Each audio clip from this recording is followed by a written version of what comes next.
woman with a strong perfume. It was a lonely Christmas Eve for Raphael, who was recently single after a difficult breakup. He was still adjusting to life alone in his townhouse, a drastic change after 2 years in a relationship. Seeking to fill the void and solitude, Raphael ventured into dating apps. That's how he met Tracy, a woman with easy conversation and unusual suggestions.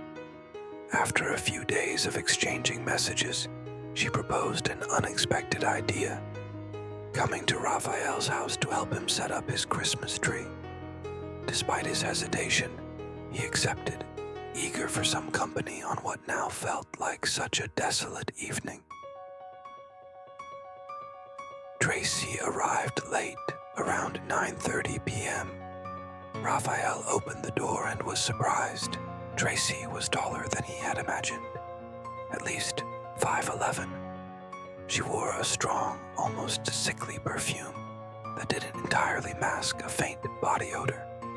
Her behavior was outgoing, maybe even over the top.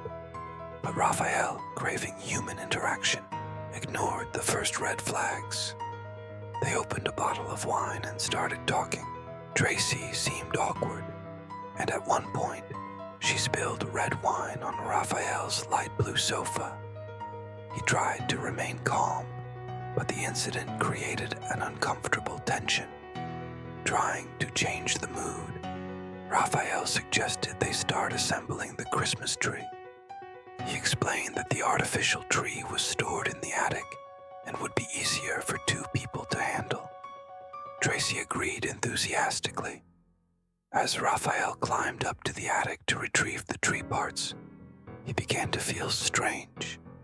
His vision blurred and he noticed his movements were slower than usual. Despite this, he managed to grab the smaller parts of the tree and make his way back down. When he reached the living room, he realized Tracy was gone. The front door was slightly ajar, and the room felt empty. Confused, Raphael sat on the sofa. The last thing he remembered was feeling weaker and weaker before passing out. He woke up hours later with a throbbing headache and a heavy body. The living room was shrouded in darkness, except for the faint light of his phone, which had fallen on the floor. Turning on the flashlight, he felt his blood run cold. Tracy was standing in front of him, motionless, her eyes fixed on him. She didn't say a word, she just stood there, staring, her tall and imposing figure casting an even more menacing shadow on the wall. Raphael tried to scream, but his voice wouldn't come out. He managed to mutter her name with difficulty, and Tracy, still silent, turned and ran toward the stairs, her heavy footsteps echoing through the house. Minutes later, Raphael heard the sound of the front door slamming shut. Everything was silent again. Still feeling weak, he tried to gather his senses. Slowly, he managed to move and stood up to check the house. At first glance, nothing seemed out of place, but when he reached his bedroom, he noticed the drawer next to his bed was open. All of his medications were gone, including painkillers, supplements, and a bottle of Adderall he used for work. Raphael called the police and reported what had happened, but there wasn't much they could do. He provided Tracy's name and the dating app profile, but she had already deleted her account. With no further information, the police filed the incident as a robbery. Raphael spent the following days trying to process what had happened. Her erratic behavior, the strong perfume, the way she vanished, and most hauntingly, the image of her standing in the darkness still consumed his thoughts. He concluded that Tracy was probably not who she claimed to be.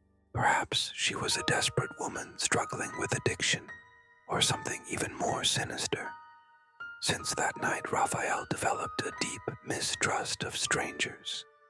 Christmas, which was already a melancholy holiday for him, became a dark reminder of how loneliness can lead us into dangerous situations.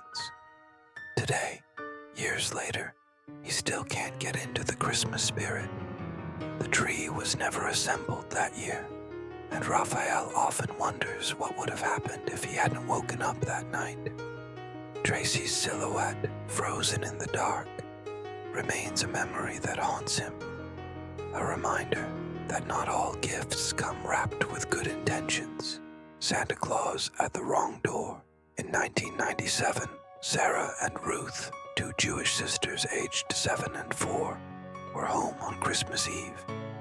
For them, Christmas was no different from any other night, as their family only celebrated Hanukkah. Their father, a doctor, was working a hospital shift, and their mother, who struggled with alcoholism, was sleeping deeply in her room.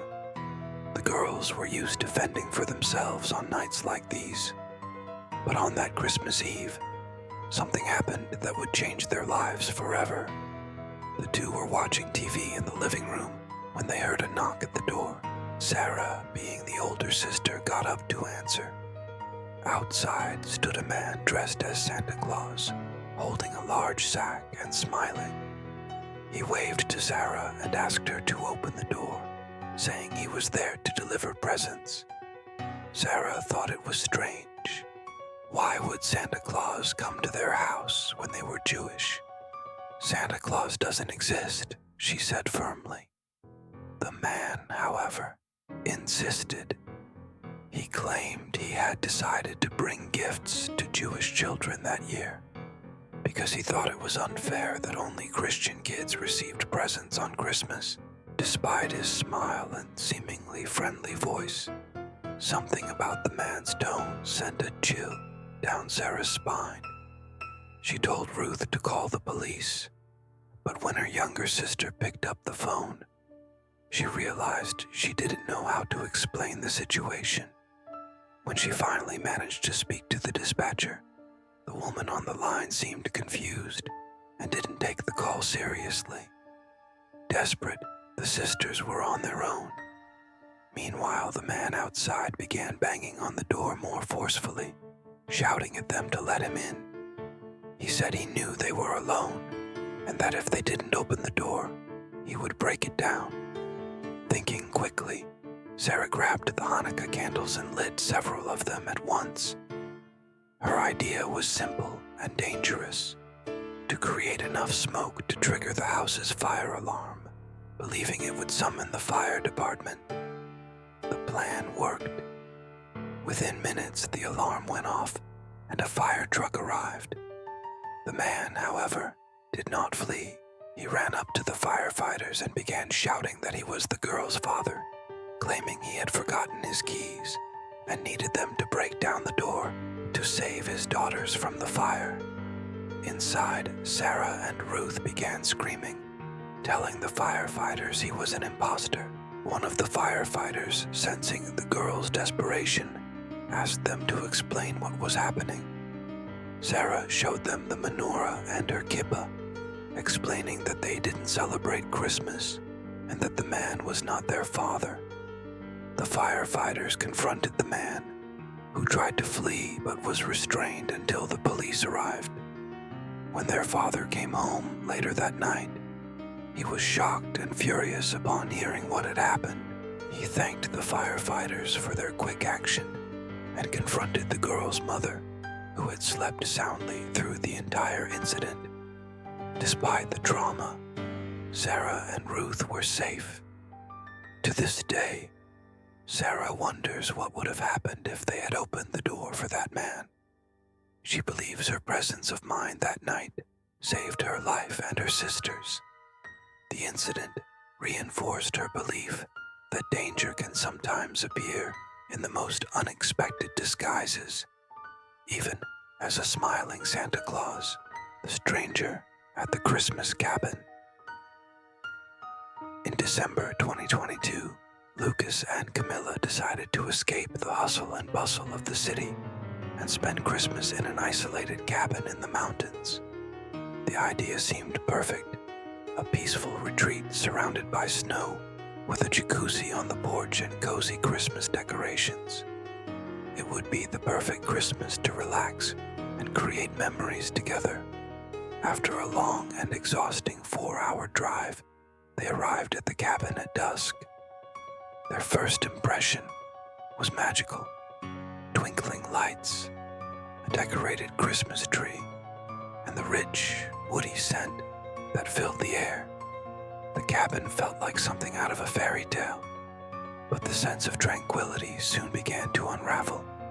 While unloading the car, Lucas noticed footprints in the snow leading toward the cabin.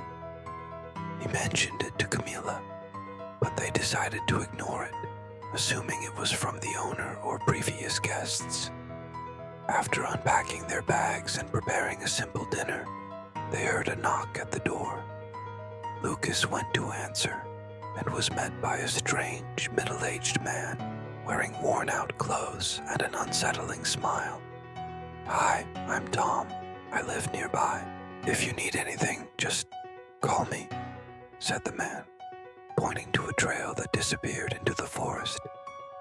Lucas thanked him, but was intrigued. The Airbnb host hadn't mentioned any neighbors, let alone someone named Tom. Despite the odd encounter, he returned inside and told Camilla, who found the situation curious but not alarming. Later, as they relaxed in the jacuzzi, they heard the footsteps crunching in the snow around the cabin. The sound was clear and rhythmic, unmistakably human. Lucas tried to reassure Camilla, suggesting it was an animal, but they both knew better. The feeling of being watched began to grow until the footsteps suddenly stopped. They decided to go inside and lock all the doors and windows before heading to bed. In the middle of the night, they were awakened by violent banging on the door. The sound was so loud, it seemed like someone was trying to break it down. Camilla clutched Lucas's arm, begging him not to go look. They remained absolutely silent, listening as the banging continued for several minutes before stopping. The silence that followed was even more unsettling. The next morning, Lucas went outside to clear the snow off the car and noticed fresh footprints surrounding the cabin. The tracks led up to the windows, showing that someone had been peering inside.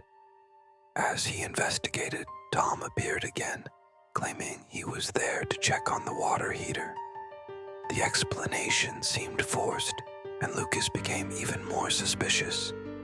He sent a message to the host, Mike, to confirm the story. Mike's response was immediate. He didn't know anyone named Tom and said there were no neighbors nearby. Panic set in for Lucas, who rushed inside and told Camilla they needed to leave immediately. As they hastily packed their bags, they saw through the window the figure of Tom emerging from the forest. Walking toward the cabin, grabbing whatever they could, they ran to the car.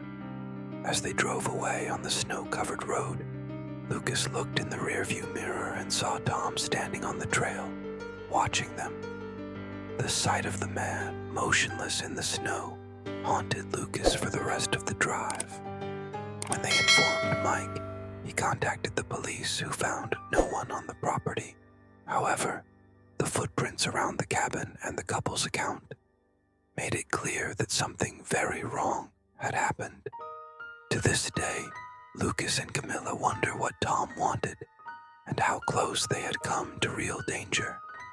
What was supposed to be a peaceful Christmas turned into a nightmare, a chilling reminder that isolation can be just as terrifying as it is comforting.